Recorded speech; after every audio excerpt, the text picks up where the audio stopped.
আচ্ছা বলো তো বন্ধুরা, তোমরা কাঁঠাল খেতে কে কে ভালোবাসো? দেখো আমার কিন্তু কাঁঠাল দুই অবস্থাতেই ভালো লাগে। একটা হলো এঁচোড় অবস্থা, আর যখন পেকে যায় সেই অবস্থা। জানো পাকা অবস্থাতেও কিন্তু দুই ধরনের কাঁঠাল হয়, একটা খাজা কাঁঠাল আর একটা তুলতুলে কাঁঠাল। তবে খাজা কাঁঠালটা খেতে একেবারেই ভালো লাগে না, তুলতুলে কাঁঠালটা খেতে বেশ ভালো লাগে। বন্ধুরা আজকে আমি তোমাদের দেখাবো একই ছাদের নিচে ফুল ফল ও শস্যদানা। একটা বাড়ির মধ্যে এত সুন্দর প্রাকৃতিক দৃশ্য দেখে আমার তো ভীষণ ভালো লাগছিল। আমি যখন কাজের সূত্রে এই বাড়িতে গিয়েছিলাম তখন প্রথমেই আমার এই কামরাঙাগুলোর দিকে চোখ পড়ে। এত ছোট গাছে এত সুন্দর সুন্দর কামরাঙা, দেখতে তো খুবই ভালো লাগছে। আমি কামরাঙা কাঁচা পাকা দুই অবস্থাতেই খেয়ে দেখেছি, কিন্তু কাঁচা অবস্থায় আমার সব থেকে বেশি ভালো লেগেছে খেতে। পাকা অবস্থাটাই কেমন যেন লাগে খেতে। ছোট গাছে এত সুন্দর সুন্দর কামরাঙা দেখতে তোমাদের কেমন লাগছে তা কিন্তু কমেন্টে অবশ্যই জানিও। পাশাপাশি রয়েছে আরো অনেক গাছ। এই দেখো একটা পেয়ারা গাছ, আর এই হলো জবা ফুলের গাছ, যদিও ফুলটা এখন সম্পূর্ণভাবে ফুটেনি। আর একটা দারুণ জিনিস আমি দেখলাম, সেটা কি বলতো? সেটা হলো এই মৌসুমী লেবু। আমি তো প্রথমে বিশ্বাসই করিনি যে এটা মৌসুমী লেবু। তিনি লাগিয়েছেন, তিনিই বলছিলেন এটা মৌসুমী লেবু। দেখো কি আশ্চর্যের বিষয় না,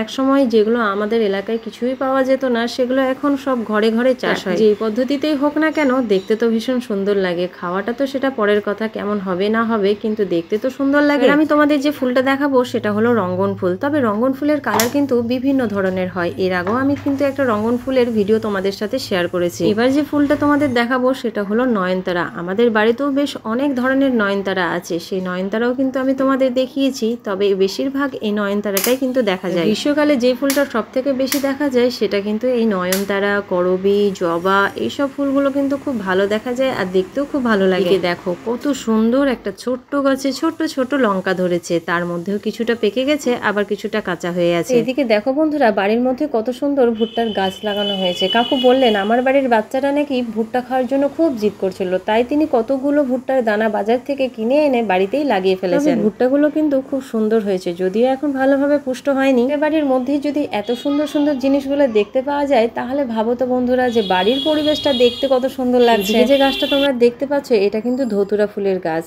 আর এই দেখো এই দিকের ভুট্টাটা কিন্তু একটু বেশ মোটাই হয়েছে, ভালো হয়েছে।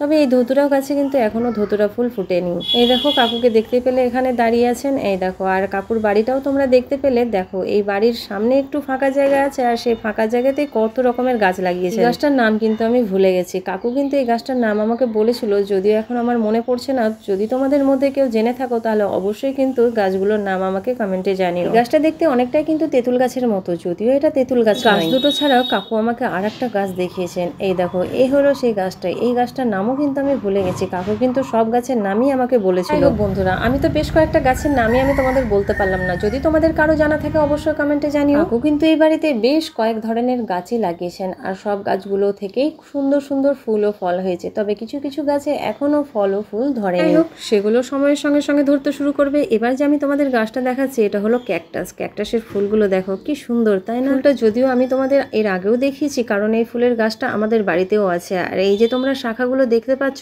এই কাকুর আসল জীবিকা হলো শাখা ও শঙ্খ তৈরির কাজ। কাঁঠালটা আমি তোমাদের প্রথমেই দেখালাম। এইদিকে দেখো আর এক ধরনের কাঁঠাল। তবে এই কাঁঠালগুলো কিন্তু অনেকটাই লম্বা হয়েছে, দূর থেকে হয়তো দেখলে তোমরা বুঝতে পারবে না, আমি কিন্তু তোমাদের কাছে থেকে দেখানোর চেষ্টা করছি। দেখো কত বড় বড় কাঁঠাল হয়েছে। কাঁঠালগুলোর আবার সমস্যা আছে, এগুলো নাকি কাঁচা অবস্থাতেই খেয়ে নিতে হয়, কাঁঠালগুলো পাকে না। আমাদের বাড়িতেও এরকম একটা গাছ ছিল যেগুলো কাঁচা অবস্থাতেই খেয়ে নিতে হতো।